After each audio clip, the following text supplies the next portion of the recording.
아멘. 오늘 우리에게 주신 하나님 말씀은 마태복음 24장 36절부터 44절까지 말씀입니다. 마태복음 24장 36절부터 44절까지 말씀입니다. 제가 한 절 읽고 또 우리 성도님들 한 절 읽고 서로 교독하겠습니다. 그러나 그 날과 그 시각은 아무도 모른다. 하늘의 천사들도 모르고 아들도 모르고 오직 아버지만이 아신다.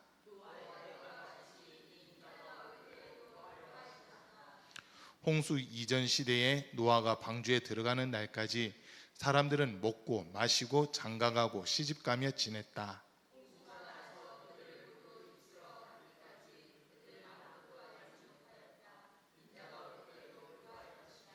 그때 두 사람이 밭에 있을 터이나 하나는 데려가고 하나는 버려둘 것이다.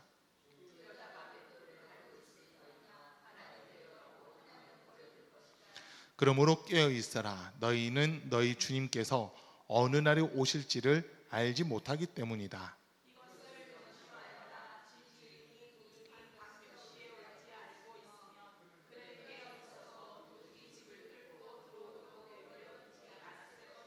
같이 읽습니다. 그러므로 너희도 준비하고 있어라. 너희가 생각하지도 않는 시각에 인자가 올 것이기 때문이다. 아멘. 오늘 주님 앞에서 함께 예배드리는 우리 모든 성도님들 삶 속에 주님이 주시는 신령한 은혜와 은사와 복이 늘 충만할 수 있기를 간절히 축복합니다. 지금 혹시 천둥번개 치는 소리인가요? 와, 엄청 무서운데 예수 오실 때 아마 이거보다 더 큰 소리 날 겁니다. 이번 주간에 우리가 이제 디모데전서 6장 있는 말씀과 또 1장 있는 말씀을 통해서 하나님의 사람이여라고 하는 그 제목으로 말씀을 들었는데 주일날 이제 그 주제가 크게 보면 세 가지가 이렇게 나왔습니다. 하나는 하나님의 사람들은 이제 믿음의 선한 싸움을 싸워야 되는 거고요. 또 두 번째로 영생을 취해야 되고 세 번째로 예수님 다시 오실 날이 가까이 오고 있기 때문에 그 날을 예비하고 준비해야 된다라고 하는 이런 말씀 우리가 들었습니다. 그 수요일에는 이제 디모데전서 1장 있는 말씀을 중심으로 해서 그 선한 싸움을 싸우는 방법들에 대해서 들었는데 선한 싸움을 싸우기 위해서 반드시 우리에게 믿음과 선한 양심이 있어야 된다는 것과 그리고 하나님의 말씀과 기도로 거룩해져야 된다라고 하는 이런 말씀들을 우리가 함께 들었습니다. 그래서 우리가 정말 주님 앞에 서는 날 좀 더 부끄러움 당하지 않는 우리 성도의 모습이 되어야 된다라고 하는 그런 말씀이었는데요. 특별히 그 수요일 날은 후메네와 알렉산더라고 하는 사람들에 대해서도 조금씩 이렇게 우리가 다루면서 거짓 가르침, 거짓 교훈으로 인해서 자기만 미혹되는 것이 아니라 다른 사람들까지도 미혹하는 그런 후메네와 같은 사람들이 있고 또 앞에서 증거한 말씀에 대해서 꼭 그렇게 안 해도 돼라고 하면서 말씀을 왜곡시키고 또 말씀을 이렇게 흐리게 만드는 그러한 사람들이 있다라고 하는 그런 이야기들 우리가 좀 들었습니다. 이제 오늘 말씀은 주일날 들었던 말씀들 중에서는 마지막 부분 주님이 다시 오신다라고 하는 그 부분의 말씀을 가지고 우리가 잠깐 동안 말씀을 들으려고 합니다. 인류의 역사, 시간의 개념 뭐 이런 것들 우리가 이야기를 하라고 한다면 사람들마다 다 제각각의 이야기들을 합니다. 특별히 불교 같은 데서는요 시간이 계속 돈다라고 하는 그 이야기를 해요. 이게 이제 소위 윤회라고 하는 거거든요. 계속 도는 거예요. 원을 그리면서 도는데 어떤 사람들은 그런 이야기를 합니다. 유행이라든지 문화라든지 이런 것들이 어느 정도 텀을 두고 한 바퀴 회전한다고 하는 그런 이야기예요. 그러니까 지금 요즘에 유행하는 디자인들이 있잖아요. 패션 디자인이 됐든 헤어 디자인이 됐든 뭔가 그 디자인들이 한 15년, 20년 전에 한 바퀴 이렇게 돌았던 게 요즘에 또 이렇게 도는 그런 문화들이 있더라는 거거든요. 저희가 어렸을 때 이제 많이 하고 놀았던 게 구슬치기, 낙지치기 뭐 이런 걸 하고 놀았는데 어느 순간 보니까 그게 없어졌어요. 사실 거의 다 없어졌거든요. 그런데 그러다가 또 한 몇 년쯤 전에 보니까 아이들이 낙지치기 열풍이 불어가지고 막 여기저기서 딱지를 막 가지고 오더라고요. 그러다 보니까 근데 자세히 봤어요. 옛날에는 못 쓰는 공책 찢어가지고 딱지 만들고 신문 찢어가서 딱지 만들고 막 이랬었거든요. 근데 요즘에는 딱지치기가 살짝 유행한다 하니까 아예 업체에서 딱지를 만들어가지고 판매를 하더라고요. 딱지를 만들어서 판매를 해요. 와, 제가 어렸을 때 초등학교 때 이렇게 생각하면요, 딱지 중에 제일 좋은 딱지는 우유곽 가지고 만드는 딱지. 절대 안 넘어갑니다. 우유곽으로 이렇게 그 위에 부분 뜯어서 사각으로 해서 쫙 뜯은 다음에 그거 가지고 딱지를 접으면 절대 뒤집어지지 않고 이게 막 빳빳해가지고 되게 힘이 있는 막 그런 모습들이 있었거든요. 근데 그 우유곽으로 만든 딱지 비슷한 그런 딱지들이 어느 순간 이렇게 판매가 되면서 아이들이 서로 그걸 돈을 주고 사더라고요. 깜짝 놀랐어요. 돈을 주고 사는 거예요. 유행이 비슷하게 도는데 이제 좀 더 악하게 변형이 돼서 돌아가는 그런 모습들이 좀 있었다라는 겁니다. 근데 시간의 개념을 그렇게 돌고 돈다라고 보는 그런 사상이 사실 불교 사상입니다. 그거는 불교 사상 내지는 원불교 사상이에요. 그 원불교랑 불교가 좀 다르더라고요. 원불교는 사람의 삶이 한 번 사는 게 아니라 이번 생에 못 살았어도 다음 생에 또 있어요. 그 다음 생에 또 있어요. 그런데 일반적으로 얘기하는 조계종이라든지 천태종 같은 그 불교는 사람이 이 땅에서 어떻게 살았느냐에 따라서 천국, 지옥, 뭐 극락이라든지 지옥 이런 게 아니라 이 땅에서 좀 잘 살았으면 선하게 살고 뭐 자비를 많이 베풀면서 살면 다음 생에는 동물들 중에서 좀 좋은 동물로 태어난대요. 좀 좋은 동물로. 그런데 이 땅에서 좀 험하게 살고 죄를 많이 지으면서 살고 하면 다음 세대 때는 사람들한테 미움받는 그런 동물로 태어난다고 하는 그런 이야기들 하잖아요.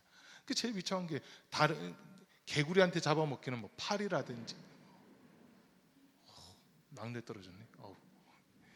예, 예수님 오신데 이런다니까요, 진짜.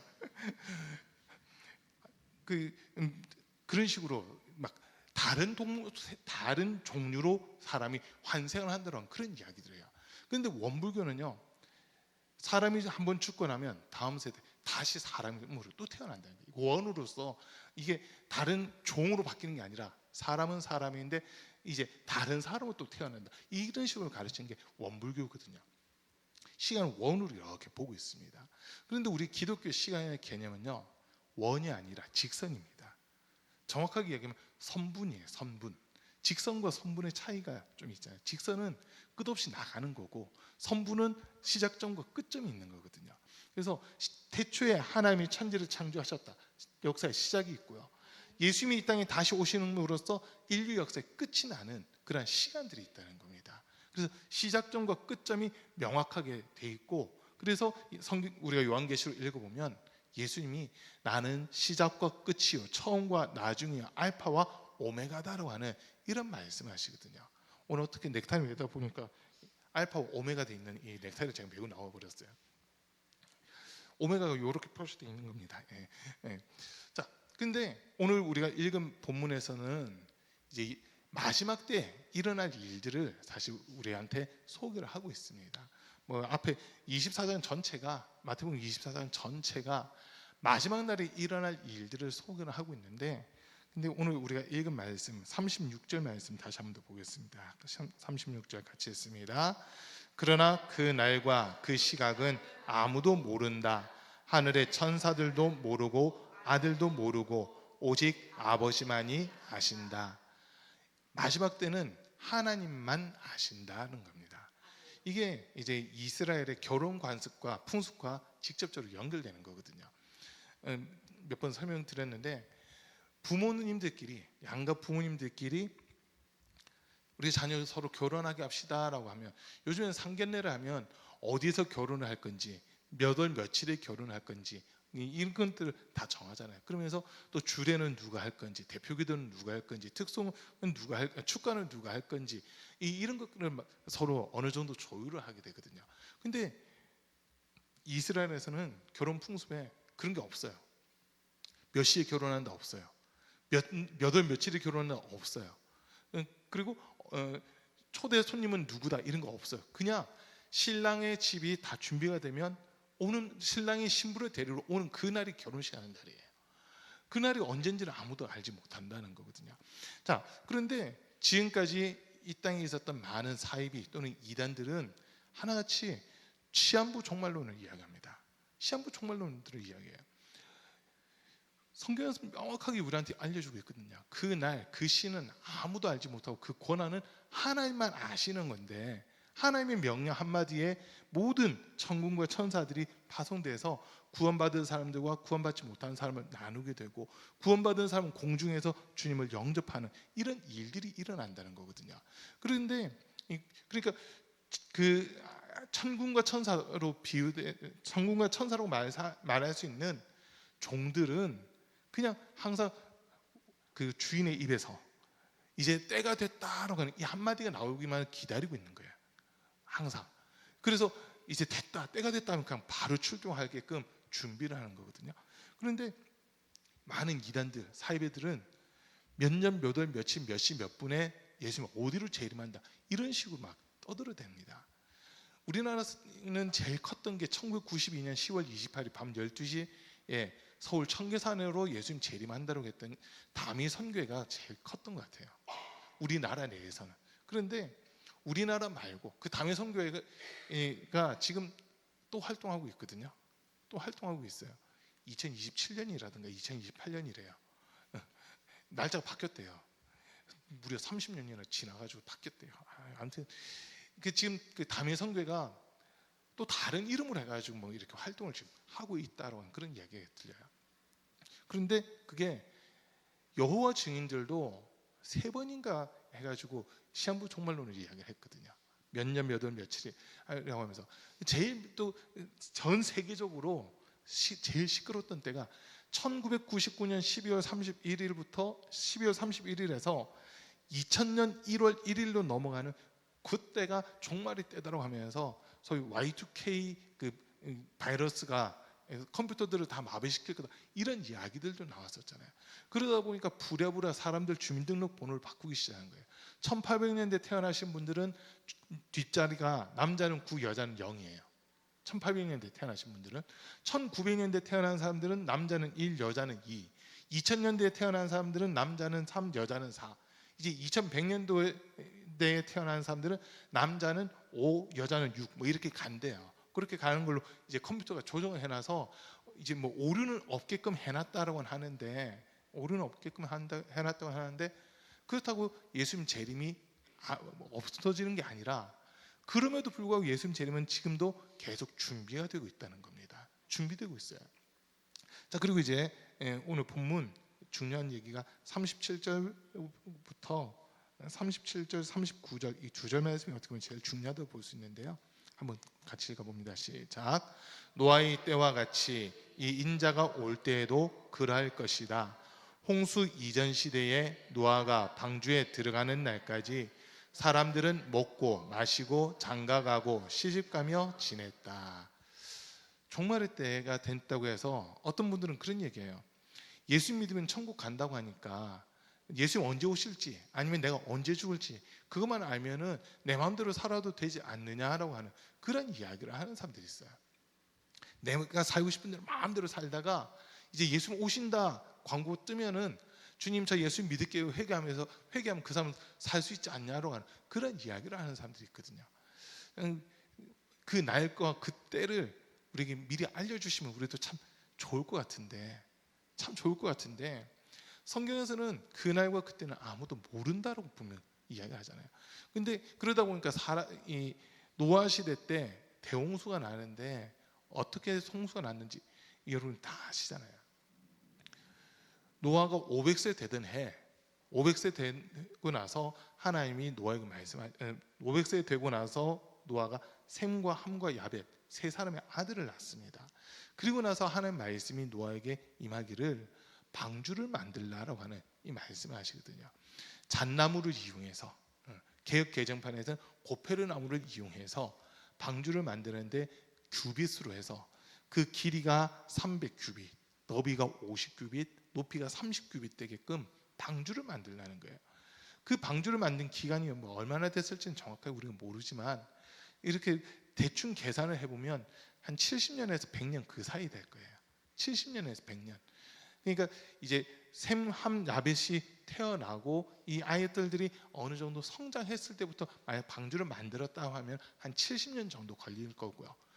그리고 이 셈함 야벳이 만약에 연년생이었다고 해서 이들이 태어나자마자 바로 방주를 만들기 시작했다고 할 것 같으면, 성장한 게 아니라 태어나자마자 바로 방주를 만들기 시작했다면 한 97년, 96년, 97년 그 정도 방주를 만들었다라고도 생각할 수 있는 그런 부분이거든요.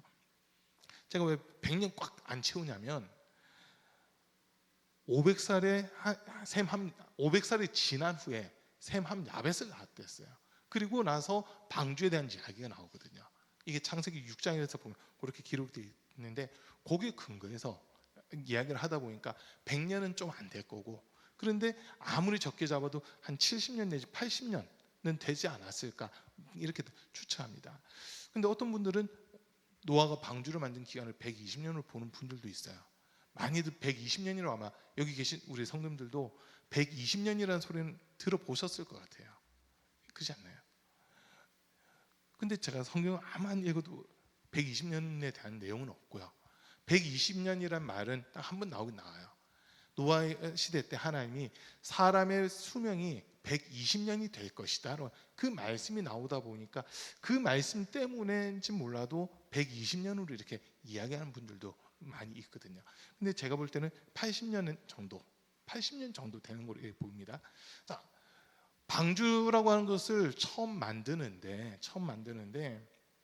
하나님께서 크기를 먼저 알려주셨고요. 3층 규모로 만들려고 하시면서 문은 배 옆에 큰 문을 하나 만들어가지고 그 문을 이용해서 모든 동물들이 탈 수 있게끔 하라는 거예요. 그리고 천장에다가는 가로 세로 각각 한 규빗 되는 창문 하나 만들어서 뚜껑처럼 이렇게 덮는 그런 창문 하나 만들어 놓거든요. 그게 설계도 다예요. 그리고 안과 밖은 이제 역청을 발라가지고, 역청이에요, 석청이에요. 그걸 발라가지고 아무튼 방수 효과가 있게끔 하는 그 모습까지만 하나님이 다 설명하시잖아요. 그러면 일반적으로 우리가 생각할 때 배를 만든다면 여러분 어디에다 만들어야 됩니까? 바다잖아요. 바다에다 만들어야 되는데 노아는 산에다 방주를 만들기 시작합니다. 산에서 방주를 만들고 배를 만들면서 주변 사람들에게 이야기를 해요. 하나님께서 심판하신다고 했다. 물로서 세상을 심판한다고 했으니까 당신들도 그 하나님의 말씀 믿고 나와 함께 방주 만들고 나와 함께 방주로 들어갑시다 하면서 주변 사람들에게 알렸습니다. 그런데 주변 사람들은 하나같이 노아를 비난하는 겁니다.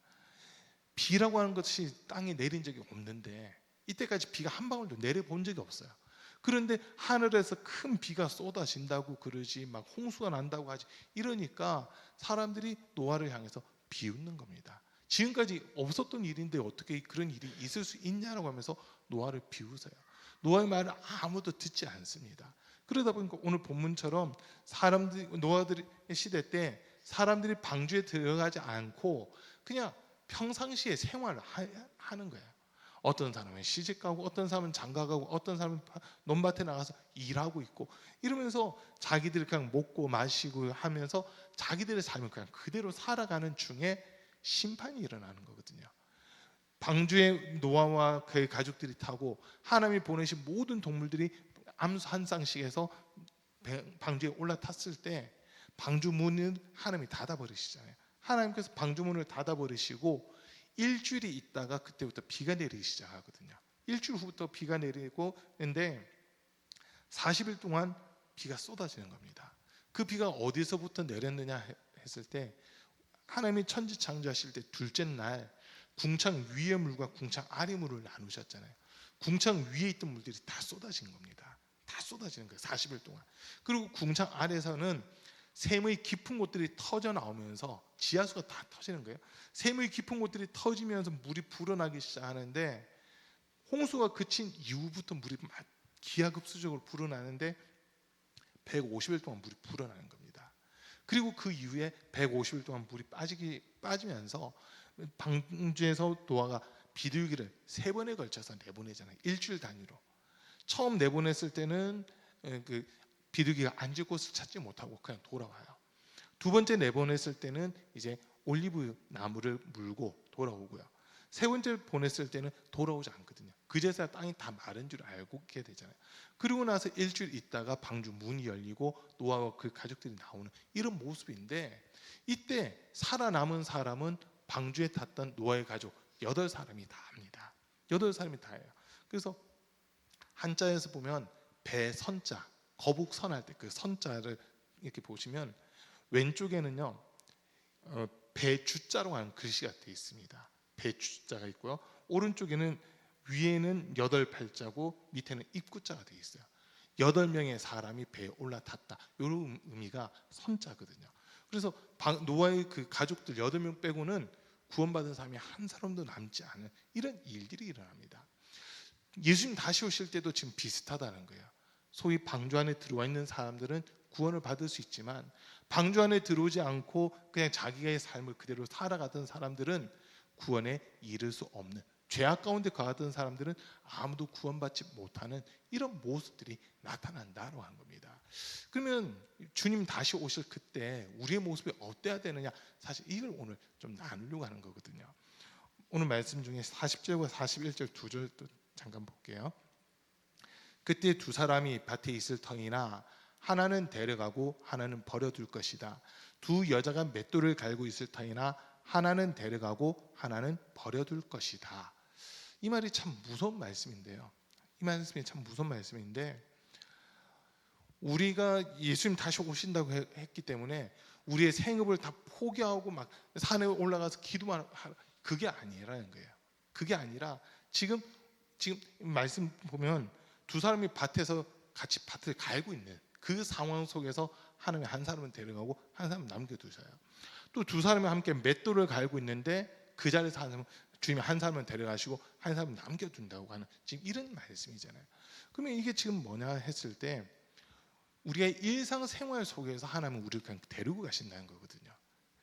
그러면 그 중심에 내가 예수 그리스도를 믿는 믿음이 있느냐 그렇지 않느냐, 그거 한 가지 빼고는 우리의 일상생활 그대로 이어가는 겁니다. 우리의 일상생활 그대로 이어가는 거예요. 그러면 이제 저와 여러분들이 예수님을 구주로 영접하고 예수님을 믿고 있기 때문에 분명 우리를 향해서 너 하나님의 사람아라고 부르셨잖아요. 지난 주일까지 해서 주일 4번 설교했던 설교 큰 주제들 이렇게 보시면, 첫 번째 했던 게 나는 죄인입니다. 주님을 우리가 만나게 되면, 주님 앞에 서게 되면 우리가 죄인이다라고 하는 것이 제일 먼저 인정이 되는 거거든요. 그런데 그런 우리를 향해서 주님이 부르시는 거예요. 너 어디 있느냐? 너 어디 있느냐? 나의 형상대로 지음받은 사람아, 너 어디 있느냐라고 하면서 우리를 찾으시는 거예요. 내가 죄인이라서 숨었습니다 하더라도 우리 주님은 너 죄는 이미 예수가 담당했어. 십자가에서 그 죄를 담당했으니 두려워 말고 내게로 나와. 그 피로 너를 값주고 샀기 때문에 너는 이제 내 거야. 그래서 너는 이제 하나님의 사람이야라고 하면서 우리를 불러주신다는 거거든요. 지금 여기까지 이해되시나요? 제가 4주 동안 설교했던 걸 지금 정리하면 이렇게 된다는 거예요. 자, 그런데 우리를 예수님의 피로 값주고 사서 하나님의 자녀, 하나님의 사람이라고 우리를 칭해주고 계시기 때문에 우리는 이것을 분명히 인정하는 이 믿음을 가지고서 이 땅에서 살아가는 겁니다. 그러니까 사업하는 분들은 사업을 그대로 해나가요. 대신 세상의 방법이 아니라 하나님의 방법으로 사업을 해야겠죠. 나 구원받은 사람으로서 이 사업을 통해 하나님의 영광을 나타내고 하나님의 기뻐하신 일들을 위해 이 물질을 사용해야 되겠다는 그 마음을 가져야 되는 거고요. 배우는 사람들의 입장에서는 하나님의 사람이니까 주의 복음을 위해서 내가 더 열심히 배우고 더 잘 배워야 되겠다는 이런 마음들을 가져야 된다는 거예요. 그러니까 내가 누군지를 정확하게 알지 못하면 우리가 어떻게 살아갈 것인가에 대한 그 방향성도 흔들려 버립니다. 그러나 나는 죄인이었지만 예수님의 피로 값주고 샀고 그 피로 말미암아 죄 사함 받아 하나님의 백성, 하나님의 자녀가 되었다는 것이 인식되면요, 그때부터는 세상 속에서 살아가는데 세상의 방식이 아닌 하나님의 방식으로 살아가게끔 되어 있습니다. 그게 마태복음 5장에서 예수 말씀하신 대로 보면 너희는 세상의 소금이다. 소금이 그 맛을 잃으면 무엇으로 짜게 하리요? 다만 밖에 버리워 사람에게 밟힐 뿐이니라. 너희는 세상의 빛이다. 사람이 등불을 켜서 말 아래에 두지 않고 등경 위에 두나니 이로써 집안 모든 사람에게 비추게 하느니라. 이와 같이 너희 착한 행실을 보고 모든 사람들이 하나님 아버지께 영광을 돌리게 하라라고 하는 이 말씀을 우리에게 주시거든요. 우리의 수가 많아서 세상에 영향력을 끼치는 것이 아니라 우리의 수가 적다 하더라도 세상에 선한 영향력을 끼치고 영적인 영향력을 끼치는 그러한 삶을 살아야 된다는 거예요. 그래서 하나님이 우리를 먼저는 불러주셨어요. 죄악 가운데서, 사망 가운데서, 저주 가운데서 우리를 불러주셨고, 예수의 피로 우리를 거듭나게 하신 이후에는 다시 세상으로 가라고 말씀하시는 겁니다. 어떤 분들은 주님 오실 때가 다 돼가니까 우리 집 팔고 논 팔고 땅 팔고 기도원 같은 데 들어가 있어야 되는 거 아니야, 이렇게 이야기하는 분들이 있거든요. 근데 주님 그걸 원하는 게 아니에요. 우리의 삶의 터전에 들어가서 그곳에서 주님 오실 길을 예비하고 준비하는 그러한 삶을 살아가라라고 우리에게 말씀하고 있다는 겁니다. 자, 많은 분들이 이제 특별히 이단, 사이비 이런 데 들어가 있는 분들이 있잖아요. 보세요. 그들의 삶이 지금 어떻게 돼 있는지. 신천지에서 미혹당해가지고 있는 사람들, 여러분 11월 달인가 신천지가 또 대규모 수료식을 한답니다. 지금 계속 광고를 하고 있대요. 이번에는 11만 명이 수료식을 한대요. 진짜 11만 명인지 모르겠는데 아마 지금까지 나온 모습으로 볼 때는 이번에도 11만 명 얘기는 하긴 할 거예요, 그 사람들이. 그런데 그 수료식 졸업복 뭐 이런 거 입는 사람들 가운데 3분의 2는 이미 수료식 했던 사람들이에요. 어떤 사람은 2번 수료식 하는 사람, 어떤 사람 4번 수료식 하는 사람, 어떤 사람은 5번 수료식 하는 사람들도 있어요. 실질적으로 처음 수료식 하는 사람들은 한 2만 명 정도까지는 될 거다라고, 2만 명 내지 3만 명 정도는 될 거다라고 추정을 하고 있거든요. 작년에도 그랬고 재작년에도 그랬고 계속 신천지에서 10만 명 수료했다, 한 번에 10만 명 수료했다 하는데, 신천지를 직접적으로 연구하신 분들 얘기 들어보면요, 2만 5천 명 내지 3만 명까지는 확실하다. 그런데 나머지는 2번 내지 5번 지금 수료식 참여하는 사람들이다라고 하는 그 이야기들이 나오거든요. 저기 지금 신천지에 들어가 있는 사람들 보세요. 가족 버렸습니다. 자기 직장 버렸어요. 학업 포기했어요. 거기에 영생이 있다고 하면서 지금 사람들이 들어가고 있거든요. 이번 주간에 누가 저한테 카톡으로 내용을 하나 보내주셨는데 깜짝 놀랐어요. 장로교 간판을 걸고 있는 한 교회가 신천지랑 성경 공부를 공유하기로 했다면서 MOU 체결을 맺었다, 이런 기사들이 나왔다는 거예요.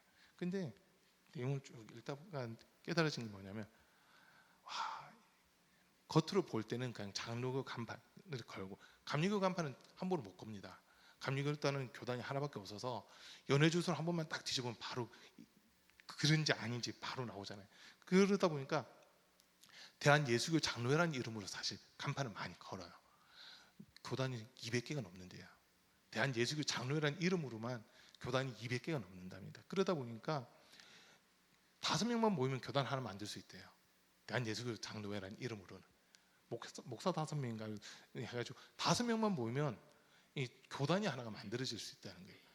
그런 걸 노려가지고 소위 산옮기기 작전에 성공한 그런 케이스들인 거예요. 그러니까 이제 이삭죽기식으로 해서 막 교회 한번 흔들어보고 떨어져 나온 사람들 데리고 나는 게 1차적인 전략이고, 2차 전략은 교회 담임자를 쫓아내고 신천지 담임자를 세워서 교회를 통째로 신천지로 넘기는, 그게 산옮기기거든요. 거기에 산옮기기 된 교회들인 것 같아요, 제가 볼 때는. 그러니까 그 신천지와 MOU를 체결했다고 하는 그 목회자라고 불려진 사람들은 사실은 신천지의 사람들이에요. 신천지에서 성경 공부하고 나오는 그 사람들인데, 이제 자기들은 신천지에 그동안 안 가봤었다는 식으로 하면서 산 옮기기를 해버린 그런 케이스로 제가 이렇게 보여지더라고요. 지금 그런 경우들이 상당히 많은데, 그 사람들 보세요. 하나같이 삶이 피폐합니다. 자기들이 신천지 가는 것을 부모가 방해한다고 부모를 경찰에다 고발하고 해버리고요. 그리고 모든 인연 끊겠다고 하면서 핸드폰 이거 뭐고 다 없애버리면서 그렇게 살아가고 있거든요, 그 사람들은. 그게 지금 정상적인 삶은 아니에요. 그렇게 한다고 그들이 주님 앞에 설 수 있느냐? 절대 못 섭니다. 우리는 세상에 나가라고 했으니까 세상에서 빛과 소금의 역할을 감당하면서 살아가라고 했지, 어디 숨어서 살아라 이렇게 말씀하신 적이 없거든요. 그렇게 말씀하신 적이 없어요. 그런데 신기하게도 이 신천지뿐만 아니라 이단 사이비 집단들은 집단 생활합니다. 대다수가 집단 생활하면서 직장 생활 못하게끔 하고 사회생활 못하게끔 하고 자기들한테만 자기들이 테두리 안에만 있어야 보호받을 수 있다라는 그런 이야기들을 하거든요. 우리 주님은 지금 다시 오셔야 되는데 아직 몇 가지 준비가 안 됐기 때문에 지금 다시 못 오고 계시는 그런 상황들이라는 거거든요. 오늘 읽은 말씀에서 보면 오늘 읽은 말씀 좀 앞쪽에 그냥 우리 성경 한 군데 찾아볼게요. 마태복음 24장 30절 31절 말씀 한번 보겠습니다. 마태복음 24장 30절 31절 우리 성경 가지신 분은 펴진 대로 그냥 앞에 띄워주세요. 같이 읽겠습니다. 시작. 그때 인자의 징조가 하늘에서 보이겠고 그때 땅의 모든 족속들이 통곡하며 그들이 인자가 구름을 타고 능력과 큰 영광으로 오는 것을 보리라. 그가 큰 나팔 소리와 함께 천사들을 보내리니 그들이 그의 택하신 자들을 저 끝까지 사방에서 모으리라. 하늘 이 끝에서 하늘 저 끝까지 해가지고 사방에서부터 구원받는 사람들을 모은다라고 하는 지금 이 말씀이 복음이 땅 끝까지 전파됐다라고 하는 겁니다. 복음이 땅 끝까지 전파돼야 예수님이 이 땅에 다시 오시게 된다는 거거든요. 사도행전 1장 8절 말씀에 보면 오직 성령이 너희에게 임하시면 너희가 권능을 받고 예루살렘과 온 유대와 사마리아와 땅 끝까지 이르러 내 증인이 되리라 하시니라 라고 이렇게 일러줍니다. 복음서들 제일 마지막 부분들을 보면 하나같이 전도에 대한 말씀들을 우리에게 주시잖아요. 마태복음 28장 19절 20절 이렇게 보면은 19절부터요. 그러므로 너희는 가서 모든 민족을 제자 삼아 아버지와 아들과 성령의 이름으로 세례를 베풀고 내가 너희에게 분부한 모든 것을 가르쳐 지키게 하라. 볼지어다 내가 세상 끝날까지 너희와 항상 함께 있으리라 하시니라 하면서 마태복음 끝나고요. 마가복음에서는 16장 15절부터 해가지고요. 너희는 온 천하에 다니며 만민에게 복음을 전파하라. 믿고 세례를 받는 사람은 구원을 얻을 것이요 믿지 않는 사람은 정죄를 받으리라. 믿는 자들에게는 이런 표적이 따르리니 곧 그들이 내 이름으로 귀신을 쫓아내며 새 방언을 말하며 뱀을 집어올리며 무슨 독을 마실지라도 해를 받지 아니하며 병든 사람에게 손을 얹은즉 나으리라 하시더라. 이런 말씀들이 나와 있어요. 또 요한복음에서는 21장 15절부터 17절까지 해서 보면은 예수님이 베드로에게 너가 나를 사랑하느냐라고 하는 이 질문을 3번 하시면서 내 어린 양을 먹이라, 내 양을 치라, 내 양을 먹이라라고 하는 이 말씀을 하고 계시잖아요. 그러면서 이제 너가 젊어서는 너 스스로 원한 대로 갔지만 나이가 든 뒤에는 사람들이 너의 허리에 띠를 띄울 것이고 너가 원한 대로가 아니라 사람들이 끌고 가는 대로 너가 끌려 다니게 된다라고 하는 이런 이야기를 하면서 베드로가 어떻게 순교할 것인지 이런 것들을 예수님이 말씀하고 계시거든요. 그런데 이 복음서들 마지막 부분들을 보면 예수님 다시 오실 때까지 제자들이 해야 되는 게 뭐냐? 복음 전파하는 겁니다. 복음 전파하는 건데 땅 끝까지 복음이 전파되면 그때 예수님이 이 땅 이 저 끝에서부터 이쪽 끝에서부터 반대쪽 끝까지 그러니까 전 세계에서 예수 믿고 구원받은 모든 성도들을 다 불러 모으겠다는 지금 그 말씀 이렇게 하고 계시잖아요. 그래서 예수님이 이 땅에 오시기 위한 첫 번째 조건은 땅 끝까지 복음이 전파돼야 된다고 하는 겁니다. 자, 그리고 두 번째 조건은 로마서 11장 25절인데요. 로마서 11장 25절 25절하고 26절까지 한번 또 같이 읽습니다. 시작. 형제들아 너희가 스스로 지혜 있다 하면서 이 신비를 너희가 모르기를 내가 원하지 아니하노니 이 신비는 이방인의 충만한 수가 들어오기까지 이스라엘의 덜어는 우둔하게 된 것이라. 그리하여 온 이스라엘이 구원을 받으리라 기록된 바 구원자가 시온에서 오사 야곱에서 경건하지 않은 것들을 돌이키시겠고 27절도요. 내가 그들의 죄를 없이 할 때에 그들에게 이루어질 내 언약이 이것이라 함과 같으니라. 자, 지금 25절에서 뭐라고 하냐면 하나의 신비다라고 이야기를 하면서 그 신비는 이방인 가운데 충만한 수가 주님께로 돌아오는, 지금 이걸 이야기하고 있습니다. 이방인들 가운데서도 충만한 수, 저 충만한 수는 우리는 모르는 수예요. 우리는 모르는 수. 왜냐하면 요한계시록에도 비슷한 내용이 나오는데 이스라엘 백성들 14만 4천이 서 있고 그 뒤에 각 나라, 민족, 언어, 방백들로부터 온 능히 셀 수 없는 큰 무리가 뒤따르면서 흰 옷을 입고 주님을 찬양하는 그 장면이 기록되어 있거든요. 그들은 하나같이 흰 옷을 입고 있는데 그 천사가 요한에게 물어보잖아요. 저 사람들이 누구냐라고 물어보니까 요한은 저는 모릅니다라고 대답하거든요. 그런데 그 24장로 중 한 사람이 이야기하기를 저들은 어린 양의 피에 자기 옷을 빨아 입은 사람들, 그리고 예수 그리스도의 피로 말미암아 죄 사함 받고 구속함을 받은 사람들, 이런 내용들로 이렇게 소개를 하고 있습니다. 그래서 옳은 성도들이 입고 있는 흰 옷을 가리켜서 성도의 옳은 행실이다라고 하는 이런 표현을 하면서 이방인들, 어떻게 보면 이방인들인데 천국 백성들과 함께 이스라엘의 그 14만 4천이라는 숫자와 함께 하나님을 거룩하다 거룩하다 거룩하다 하면서 하나님을 찬양하는 이런 장면이 기록되어 있거든요. 그 사람들이 지금 이 로마서 11장 25절에서 이야기하는 이방인의 충만한 수가 들어오기까지라고 하는 이 표현으로 이렇게 연결이 되고 있는 겁니다. 자, 그리고 세 번째 조건이 이제 그 요한계시록 6장 11절 9절부터 11절인데요. 요한계시록 6장 9절부터 11절까지 한번 같이 봅니다. 다섯째 인을 떼실 때에 내가 보니 하나님의 말씀과 그들이 가진 증거로 말미암아 죽임을 당한 영혼들이 제단 아래에 있어 큰 소리로 불러 이르되 거룩하고 참되신 대주제여 땅에 거하는 자들을 심판하여 우리 피를 갚아주지 아니하시기를 어느 때까지 하시려 하나이까 하니 각각 그들에게 흰 두루마기를 주시며 이르시되 아직 잠시 동안 쉬되 그들의 동무 종들과 형제들도 자기처럼 죽임을 당하여 그 수가 차기까지 하라 하시더라. 목배임 당한 사람들의 수가 찰 때까지는 이 사람들을 먼저 죽은 순교자들에게 그때까지는 좀 기다리라는 거예요. 우리 그 피값을 언제 갚아주시겠습니까? 라고 지금 이렇게 묻는 건데 그것에 대해서는 너네가 조금만 더 기다려라.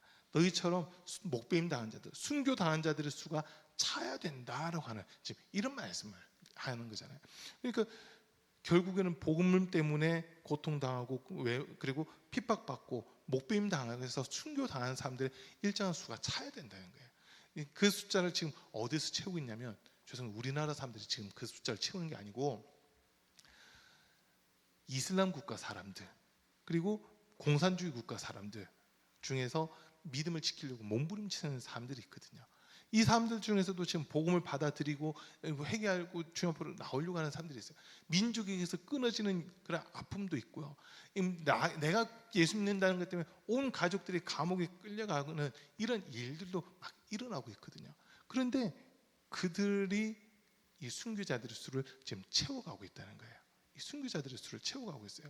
자, 그러면은 지금 우리가 살고 있는 이 시대는 예수님 시대 때와 비교를 해서 본다면 예수님 시대 아니면 성경이 기록되던 1세기경, 1세기 후반 뭐 그때랑 이렇게 비교해서 본다면 지금 세 가지 조건을 거의 다 충족시키고 있는 지금 그런 상황이거든요. 이 당시에는 그 로마 제국에 영향을 끼치기 시작하는데 로마가 313년에 기독교를 국교를 공인하거든요. 313년에 기독교를 국교를 공인하는데 그 전까지는 엄청난 순교자들이 나왔어요. 엄청난 순교자들이 나옵니다. 복음을 잘 받아들이지 않는 이런 모습들이었는데 사도행전 28장 가서 보면은 바울이 로마에서 이태를 머물렀다고 했잖아요. 2년을 그곳에 있으면서 자유롭게 복음을 전해요. 가택연금은 당해요. 집 밖으로 나오면 안 되는데 집 안에서는 자기 집을 찾아오는 누구에게든지 예수 그리스도의 복음을 자유롭게 전하는 이 모습들이 있었거든요. 그때 황제의 집안 사람들도 복음을 받아들였다라고 하는 그런 내용이 이렇게 기록되어 있습니다.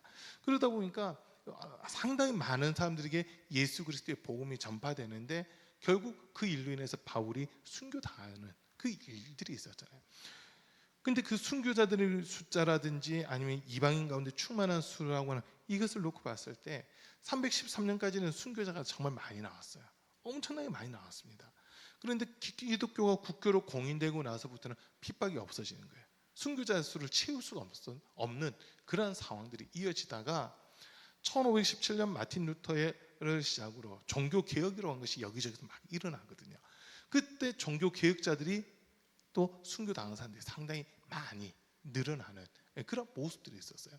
그리고 그 이후에는 종교개혁 시대 이후에는 선교지로 가서 순교당하는 이런 일들이 일어나고 있거든요. 그래서 보니까 마지막 단계가 뭐냐 했을 때 하나님께서는 이스라엘 백성들을 택하신 건 맞아요. 이스라엘만 구원하기 위해서 택하신 것이 아니라 이스라엘을 통해서 세계 모든 민족에게 복을 주려고 하나님은 이스라엘을 택하셨는데 이들이 잘못된 선민사상, 우리만 구원받아야 돼, 우리만 복받아야 돼라고 하는 잘못된 선민사상으로 변질되다 보니까 하나님께서는 이들의 마음을 완악하게 하셔서 복음이 이방인들에게로 퍼져나가게끔 하시는 거예요.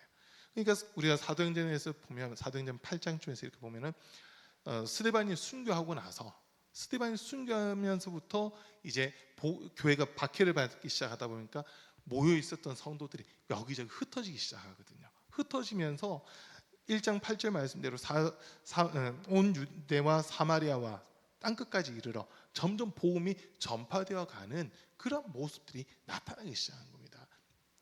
이방인들에게 복음이 전파되고 하는데 이제 초기에는 유럽을 중심으로 복음이 전파돼요. 유럽을 중심으로 해서 복음 전파된 것이 1500년대, 1600년대, 1700년대까지 1700년대까지는 유럽 쪽으로만 복음이 전파가 됐습니다. 유럽 쪽으로. 그러다가 이제 그 청교도 혁명을 통해서 메이플로우 타고 인도 영국에서 대서양 건너가지고 이제 아메리카 대륙을 가면서 신대륙을 발견해가지고 거기서부터 이제 미국이라는 나라가 시작이 되는데 그때 이제 아메리카 쪽으로 연결이 되면서 북미와 남미 지역이 남미는 지금 95% 이상이 천주교입니다.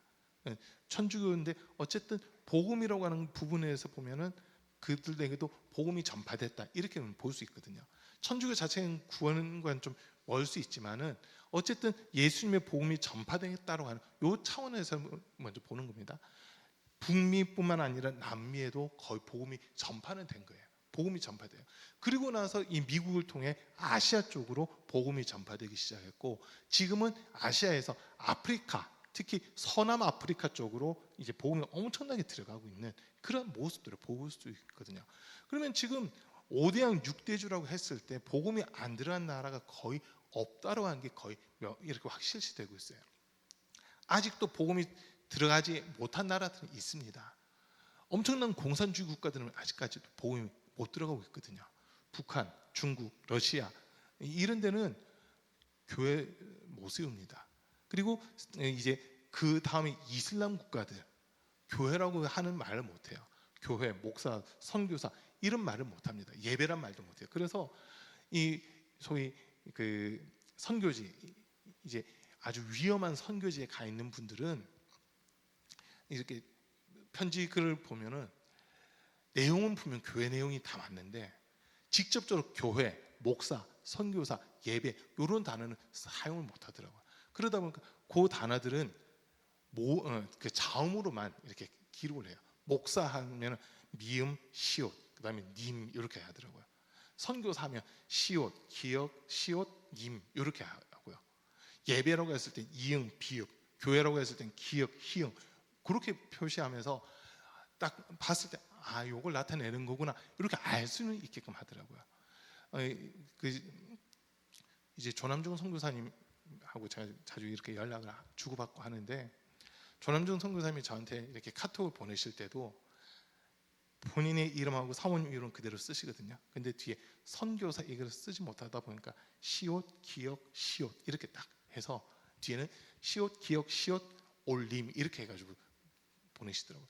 아, 여기도 교회가 있긴 있지만 더 확대는 못하는 지금 그런 모습들이라는 거거든요. 그런데 전체적인 통계를 놓고 보면 북위 10도에서 30도 사이 있는 국가들이 대체적으로 이슬람 국가예요. 북위 10도에서 30도 사이 있는 국가들이 이슬람 국가들인데 그 이슬람 국가들이 지금 기독교 박해지수 1등부터 50등 사이에 2개인가 3개 빼고는 거의 다 이 이슬람 국가들이 차지를 하고 있거든요. 1등은 압도적으로 북한이 25년 연속 기독교 박해지수 1등이에요. 북한은 성경을 가지고 있었다는 것 때문에 교화소로 끌려가는 그런 일들도 있고요. 집에 성경 뭐 누군가가 첩보를 줘가지고 그 집에 가서 보니까 위에 그 천장 부분이 이렇게 조금 불쑥해서 푹 찔러 보니까 성경책들이 우르르 떨어져가지고 그냥 바로 정치범 수용소 이런 데 들어가는 케이스들이 많다고 그래요. 그리고 또 북한에서는요, 정치범 수용소 들어간 경우가 딱 2가지밖에 없어요. 하나는 교회와 관련된 물품을 가지고 있거나 찬송을 부르거나 예배를 드렸다, 기도를 했다. 이게 첫 번째고요. 두 번째는 김일성, 김정일 이 사람들의 사진을 훼손하면은 정치범 수용소 들어가요. 집에 불이 나잖아요. 자녀는 못 데리고 나와도 김일성 사진 가지고 나와야 된대요. 여름 되잖아요. 자기들은 너무 더워서 부채질하는데 김일성 사진에 해당하는 선풍기 틀어줘야 돼요. 에어컨은 없으니까 거기는 선풍기 틀어줘서 김일성 사진에서 땀 나면 안 된다고 선풍기 막 틀어주고 이러더라고요. 그런 나라가 북한이에요. 그러니까 이 북한이라는 나라는 지금 이 크게 보면 이 2가지, 기독교와 관련된 거, 또 김일성, 김정일 사진 훼손하는 거, 요 2가지는 무조건 정치범 수용소 가게끔 돼 있어요. 그만큼 핍박이 많은 그런 나라라는 거거든요. 지금 주님 오시려면 이 나라들에게도 복음이 들어가야 되는데 지금 이슬람 국가들도 거의 다 선교사람들이 들어가서 활동을 하고 있고요.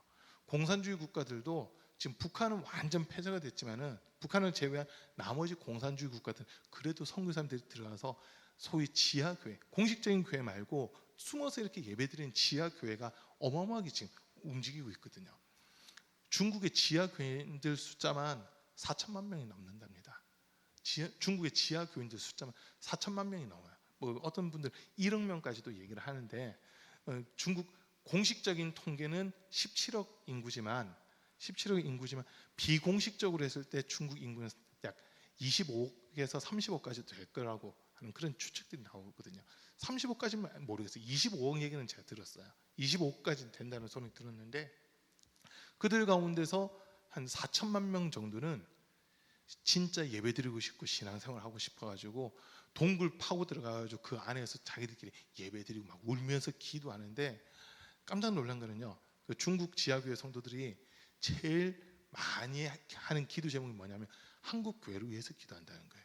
한국 교회를 위해서. 이유는 세계 선교 역사를 놓고 봤을 때 한국 교회만큼 빠르게 또 확실하게 복음을 전하는 나라가 없었다는 거거든요. 그래서 한국 교회가 무너지면 복음 전파의 속도는 그만큼 느려질 수밖에 없고 한국 교회가 살아 있으면 복음 전파에 그만큼 힘을 낼 수 있기 때문에 지금 중국 지하교회 4천만 성도들이 한국을 향해서 손을 들고 두 손을 들고 기도한다는 그런 내용을 제가 들은 적이 있습니다. 북한에도 지하교회가 있어요. 공식적인 교회는 동수교회하고 칠곡교회, 이 봉수교회죠. 봉수교회하고 칠곡교회 이 2군데가 공식적인 교회이고 여기서 예배드리는 예배가 아닙니다. 사실은 뭐 형식적이고는 예배는 드리고 있어요. 예배는 드리는데 어떤 분들은 그 찬송 소리라도 듣고 싶어서 막 하는 분들이 실제로 있더라고요. 이 2개 빼고는 공식적으로 종교 활동을 못하게 돼 있잖아요. 그러나 숨어서 소리가 밖으로 새 나갈까 봐 두꺼운 담요 몇 겹으로 덮어 쓰고서 이제 촛불이라든지 아니면 손전등 같은 거 켜놓고 성경 읽고 거기서 찬송하고 기도하는 이런 분들이 북한에 지금 상당히 많다는 거예요. 왜냐하면 복음이 이미 들어갔기 때문에 대외적으로 활동을 못한다 뿐이지 그렇게 지금 움직이고 있는 사람들이 있다는 거거든요. 그래서 우리가 정말 하나님의 사람인데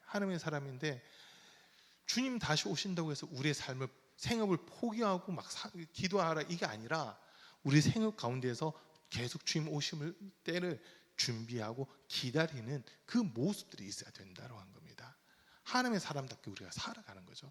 우리 주변에 있는 사람들에게 노아가 방주를 만들면서 주변 사람들에게 복음을 전하거든요. 우리가 해야 되는 건요, 전하는 거예요. 전하는 거. 우리가는 전하는 책임만 있고요. 이 우리가 전했을 때 이것을 들은 사람들이 믿느냐 안 믿느냐는 그 사람들이 결정할 부분이거든요. 그 사람들이 결정할 거고, 우리는 바울이 디모데한테 이야기하는 것처럼 때를 얻든지 못 얻든지 너는 말씀을 전파하라라고 하는, 여기 우리는 집중하셔야 되는 겁니다. 저와 여러분들이 주님 다시 오실 날 언젠지는 모르지만 주님 맞이하셔야 되거든요. 우리가 주님 맞이하고 주님을 영접해야 되는데, 그때 우리는 지금 살아가고 있는 이 모습 그대로 주님이 우리에게 찾아오신다는 거거든요. 성경 좀 찾아볼게요. 로마서 고린도전서 7장. 고린도전서 7장. 요거 잠깐만 칠게요. 두 군데만 찾아볼게요. 고린도전서 7장 17절 말씀. 고린도전서 7장 17절 말씀. 같이 한번 읽습니다. 시작. 오직 주께서 각 사람에게 나눠주신 대로 하나님이 각 사람을 부르신 그대로 행하라. 내가 모든 교회에서 이와 같이 명하노라. 아멘. 그리고 20절요. 고린도전서 7장 또 20절 말씀 또 한번 보겠습니다. 같이 읽습니다. 각 사람은 부르심을 받은 그 부르심 그대로 지내라. 어떻게 보면 지금 그 말 읽은 두 구절은 자기 신분에 대한 거예요. 내가 종으로 있는 상태에서 예수님을 믿기 시작했으면 종의 모습을 그대로 가지고 살아가라는 거예요. 시민권을 가진 자로서 복음을 받아들였다면 시민권 가진 그대로 복음을 받아들였으니까 그대로 살아가라는 거예요. 이 신분을 바꾸라는 게 아니라 자기가 있는 그 위치에선 그대로 살아가는데, 이제 복음을 듣기 전과 복음 들은 이후의 삶은 바뀌어야 된다는 거예요. 삶의 모습이. 종으로서도 그 전에는 자기 주인만 바라보고 있었던 사람이 이제 그보다 크신 하나님을 바라보면서 자기 주인에게 충성을 하는 거죠. 하나님 앞에서 또 예수님 다시 오실 그날을 예비하고 준비하면서 자기에게 주어진 삶을 최선을 다해서 살아가는 거고, 시민권을 가지고 있다 또는 주인의 신분이 있다 하는 이 사람들도 예수 믿기 때문에 내 모든 것을 포기하는 게 아니라 그것을 가지고는 이제 선한 영향력을 나타내면서 그렇게 주님 오실 길들을 예비하고 준비하는 이 모습들이 있어야 된다라고 그렇게 알려주는 거거든요. 또 한 군데 더 볼게요. 데살로니가 후서 1장입니다. 데살로니가 후서 1장. 데살로니가 후서 1장에서요.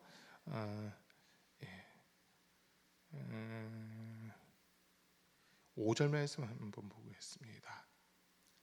데살로니가 후서 1장 5절 같이 읽습니다. 시작. 이는 하나님의 공의로운 심판의 표요 너희로 하여금 하나님의 나라에 합당한 자로 여김을 받게 하려 함이니 그 나라를 위하여 너희가 또 고난을 받느니라. 아멘. 그리고 지금 하늘나라에 합당한 자로 이렇게 살아가라고 하는 그런 말씀이고요. 또 디모데 전서 6장 14절 15절 보겠습니다. 디모데전서 6장 14절 15절인데요. 또 같이 읽습니다. 시작. 우리 주 예수 그리스도께서 나타나실 때까지 흠도 없고 책망받을 것도 없이 이 명령을 지키라. 기약이 이르면 하나님이 그의 나타내심을 보이시리니 하나님은 복되시고 유일하신 주권자이시며 만왕의 왕이시며 만주의 주시오. 아멘. 자, 지금 보세요. 주님 나타나실 그때까지 우리가 어떤 모습으로 살아야 되냐면 흠도 없고 책망받을 것도 없는 그런 모습으로 살아가라는 거예요. 내 신분을 바꾸라는 게 아니라, 세상의 신분, 세상의 직업을 바꾸라는 것이 아니라 내 모습은 그대로인데 이 속에서 주님이 보실 때 흠도 없고 책망받을 것도 없는 그런 모습으로 우리가 변화된 삶을 살아야 된다라고 하는 지금 그 이야기를 하는 겁니다. 한 군데만 마지막 볼게요. 데살로니가 전서 5장 23절입니다. 데살로니가 전서 5장 23절.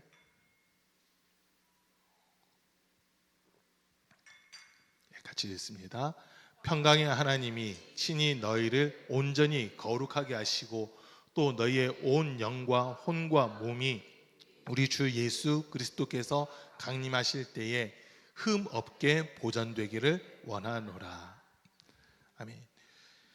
예수 믿는 사람들이 이제 데살로니가 교회 같은 경우는 문제가 좀 있었어요.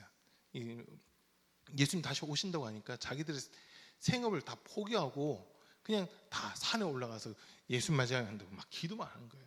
근데 주님이 그걸 원하신 게 아니라 오늘 말씀처럼 노아 시대 때 사람들이, 일반적인 사람들이 하나님의 약속의 말씀, 명령하신 것을 듣지 않았는데 그때 그냥 그 모습 그대로 그들은 심판을 받았잖아요. 그럼 우리는 반대로 세상에서 살아가기는 하지만 예수 믿는 사람으로서 세상에서 살아갈 때 주님 오실 때 우리를 그대로 데리고 가신다는 거거든요. 데살로니가 교회 성도들처럼 내 집 팔고 뭐 땅 팔고 이런 게 아니라 내가 가진 재산 다 처분하고 교회 모여서 그냥 기도만 하고 그게 주님 맞이할 준비하는 것이 아니라 우리에게 주어진 삶엔 최선을 다하되 내 마음가짐이 항상 주님 앞에 나를 세우는 그런 모습으로 살아가야 된다고 하는 겁니다. 그게 하나님의 사람이라는 거거든요. 저와 여러분들이 나에 대한, 자기 자신에 대한 인식을 분명하고 또 바르게 해야 될 필요성이 여기 있는 거예요. 저와 여러분들 외국 나가 보세요. 딱 외국 나가서 제일 반가운 때가 언제인 줄 아세요? 한국 사람 만나면 제일 반갑습니다. 기분 좋은 성격이죠. 이번에 한국 사람 만나 보셨어요 혹시?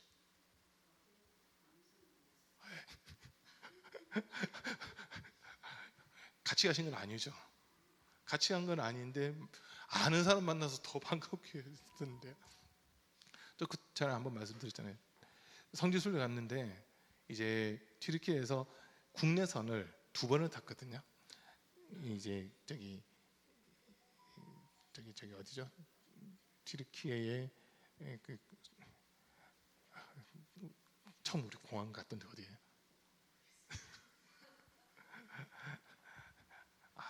이름 잊어버렸어요. 이스탄불에서 이제 하룻밤 자고 국내선 타고 이렇게 옮겼어요. 그때까지 한국 사람 못 만났거든요. 그냥 우리 일행만 있었어요. 어느 정도 순례 다 마치고 이제 이 에베소 에베소에서 이스탄불로 또 비행기를 타는데 이 에베소에 와가지고 한국 사람들 만났거든요. 부천에서 오신 분들이래요. 근데 공항 갔는데 공항에서 또 만났는 거예요. 저희는 같은 비행기를 탔던 것 같아요. 그래가지고 어제 봤던 분들인데 또 보니까 이 반가운 거예요. 한국 사람들이고 또 이야기하는 거 들어보니까 교회 분들인 것 같고 막 그러니까 외국에서 우리나라 사람 만나니까 진짜 반갑더라고요. 그런 모습인 거죠. 그러니까 지금 우리가 외국에 나갔을 때 우리나라 사람을 만나면 반가운 이유는 내가 한국인이다라고 하는 인식이 있잖아요. 한국인. 그러다 보니까 외국어만 막 들리는데 우리나라 말이 들릴 때 나 한국인인데라고 하는 내 본성이 딱 나타나잖아요. 그러니까 한국어를 하는 사람들이 그냥 반가운 거예요. 처음 보는 사람들인데도 되게 반갑게 인사하는 막 이런 모습들이 나타나잖아요.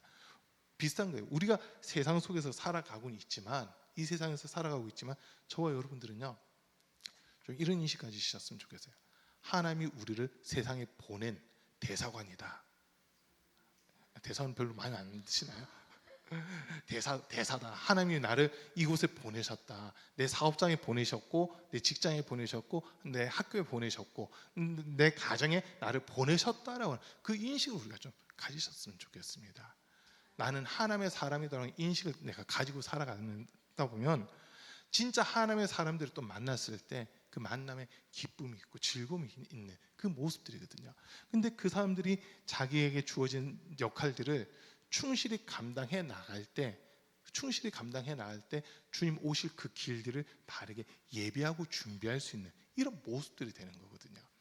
예수 믿는다고 하는데 세상 사람들에게 손가락질 당하고 비난받을 만한 일들만 해보세요. 그러면서 예수 믿으라고 해보세요. 누가 믿습니까? 당신 행동하는 거 보니까 예수를 믿고 싶은데 당신 보니까 믿고 싶은 마음 없어. 이렇게 돼버리는 거잖아요. 그러나 우리에게 주어진 일에 충실하면서 주변 사람들의 선한 영향력을 나타내고 예수 믿는 사람은 다른 애라고 하는 이런 말이 나올 정도로 우리가 살아가잖아요. 어떻게 이렇게까지 열심히 사세요라고 해서 물어볼 때 저 예수 믿는 사람입니다. 이 한마디가 엄청난 영향력을 나타내는 거거든요. 엄청난 영향력을 나타내는 거예요. 그런 것처럼 우리 사랑하는 성도님들, 우리는요 예수님 다시 오실 길들을 예비하고 준비해 나가는 하나님의 사람들입니다. 목회자만 하나님의 사람이 아니고요, 우리 성도님들도 하나님의 사람이에요.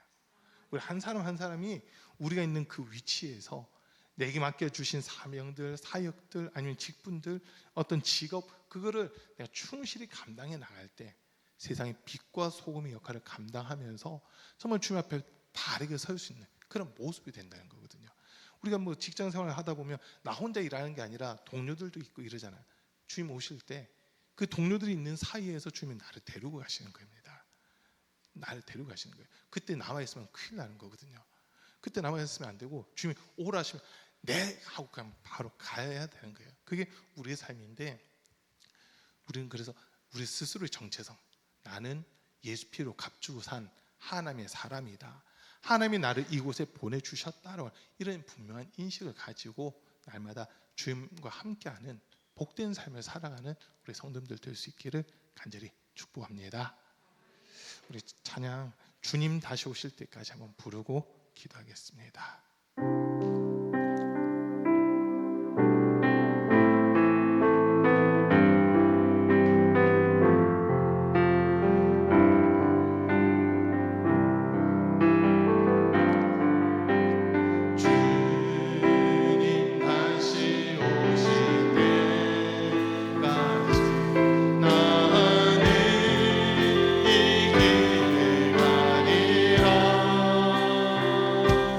주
오실 날이 점점 가까이 오고 있는데 정말 우리가 더 껴있게 하시고 더 기도하게 하시고, 주님 언제 오실지 모르지만 다시 오신다고 하신 그 약속만큼은 분명한데, 내가 내 모든 거 포기하고 주님 앞에 서는 것이 아니라 내 삶, 내게 주어진 삶 속에서 하나님의 사람답게, 정말 하나님의 자녀답게 살아갈 수 있는 은혜를 덧입혀달라고, 성령 충만하고 세상의 빛과 소금의 역할을 감당하며 주님 오실 길들을 예비하고 준비하는 그러한 삶이 되게 해달라고 주여 3번 부르고 우리 함께 기도하겠습니다. 주여